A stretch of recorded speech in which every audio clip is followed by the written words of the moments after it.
Kasika ny fampandrosoana ny tanàna kosa indray nitondra fanazavana makasika ny fanamboaran-dalana izay misy any amin'ny faritra lany Ereny ny ministra Narsondra Fidimanana izay misahana ny tetikasan'ny filoham-pirenena sy ny fanajariana ny tany ary ny fampitaovana nandritra ny fidinana ifotony teny an-toerana teny no Maria tao anatin'izany moa fa afaka iresahana ny olom-pirenena raha toka makasika ny fampandrosoana ny tanàna ny tanjona toy izao ny fanazavana. Andao manamboarantsika lalana avany amin'ny avany vato iny zany dia tafiditra directa ery Antsarasotra zay ny tetikasa ary 2 voies 4 voies izy iny lalana lehibe efa manomboka koa ny asa 4 voies efa manomboka koa ny asa zao dia misy ohatran'ny tsy mahinao zany menimenina ny olona ve amin'ilay fanamboarana lalana sa le olona amin'ilay fanamboarana lalana tsy menimenina fa le olona mety misy olona hafa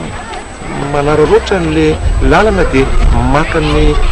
any amin'ny tanimbary zavatra hafa zay zavatra olona privé mety